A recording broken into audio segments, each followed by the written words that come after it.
शिक्षण, कृषी, आरोग्य, तंत्रज्ञान, आतिथ्य हे तर ध्यास पर्व. दूरदृष्टीने आव्हान पेलणारे संयमी सारथ्य डॉक्टर संजय डी पाटील यांना 61व्या वाढदिवसाच्या हार्दिक शुभेच्छा.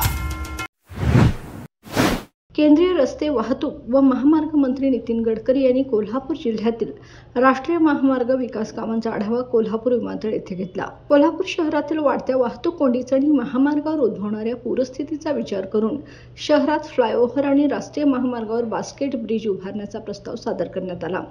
यासाठी 624 कोटी रुपयांच्या प्रकल्पाला तत्वतः मान्यता देण्यात आली आहे.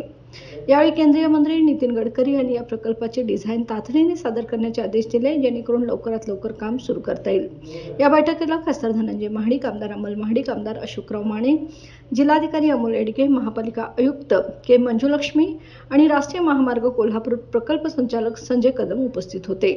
केंद्रीय रस्ते वाहतूक मंत्री माननीय नितीनजी गडकरी साहेब आज कोल्हापूर दौऱ्यावर एका खाजगी कार्यक्रमासाठी आले असताना कोल्हापूर जिल्ह्यातील सर्व नॅशनल हायवेचे प्रश्न आज त्यांच्यासमोर उपस्थित करण्यात आले. एक व्यापक बैठक आज या ठिकाणी झालेली आहे. या बैठकीला सन्माननीय आमदार अमल महाडिक साहेब उपस्थित होते, जिल्हाधिकारी उपस्थित होते, भारतीय जनता पार्टीचे आमचे अध्यक्षांनी सर्व लोक उपस्थित होते. सर्वात महत्त्वाचा कोल्हापूर शहराला भेडसावणारा जो प्रश्न आहे तो म्हणजे शहराअंतर्गत रस्त्याची वाहतुकीचं ट्रॅफिक जाम मोठ्या प्रमाणात होत आहे. लाखोच्या संख्येनं भाविक महालक्ष्मी मंदिरासाठी आणि कोल्हापूर शहरामध्ये पर्यटनासाठी येत आहेत आणि त्यामुळं शहराअंतर्गत तावडे हॉटेल ते शिवाजी पूल हा फ्लायओव्हर व्हावा यासाठी अमल महाडिक यांनी अनेक दिवस प्रयत्न करत होते. आज त्याला तत्वतः गडकरी साहेबांनी मान्यता दिलेली आहे आणि महापालिका आणि जिल्हाधिकारी यांना आदेश दिलेले त्याचं लवकर डिझाईन बनवून द्या आणि त्याचे लागणारे सगळे पैसे केंद्र सरकारच्या वतीनं दिले जातील. दुसरा एक महत्त्वाचा विषय जो अनेक वर्ष कोल्हापूरला सतवतो आहे तो म्हणजे पुराच्या पाण्यामुळं कोल्हापूर शहरामध्ये जे पाणी शिरतं आणि ज्यामुळं मोठ्या प्रमाणात हानी होते त्याच्यासाठी शिरोली या ठिकाणापासून कोल्हापूर शहराच्या एंट्रन्सपर्यंत एक एलिव्हेटेड फ्लायओव्हर जवळजवळ 4.25 किलोमीटरचा तो फ्लायओव्हर आहे आणि त्याला बास्केट ब्रिज जोडून तो शहरामध्ये एंटर करणार आहोत. पुढं तो उजगावपर्यंत जाणार आहे. असा हा 4.25 किलोमीटरचा फ्लायओव्हर. त्याचबरोबर कागल हद्दीमध्ये कागल शहराला जाणारा जो रस्ता आहे त्या ठिकाणी 1.2 किलोमीटरचा एक फ्लायओव्हर आणि या सगळ्यासाठी लागणारं जे बजेट आहे ते साधारण 624 कोटी रुपये बजेट त्याची DPR मंजुरी साहेबांनी दिलेली आहे.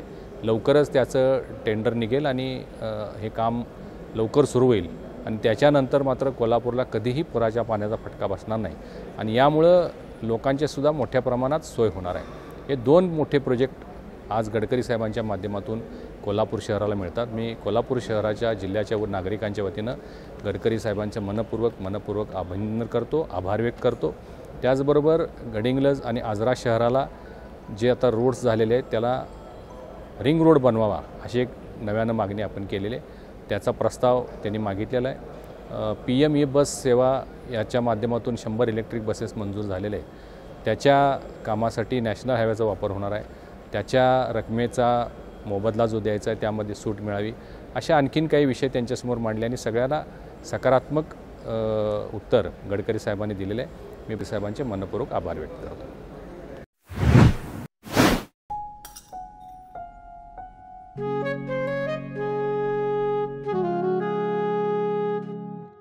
बाबा आज येताना बासुंदी घेऊन या ना. अगं कालच आपण आईचा वाढदिवस होता म्हणून आणली होती ना. ऐकलं, गोकुळची बासुंदी पुन्हा खावीशी वाटतेय. खरं सांगू मलाही खावीशी वाटतेय. पुन्हा पुन्हा खावीशी वाटणारी गोकुळ बासुंदी.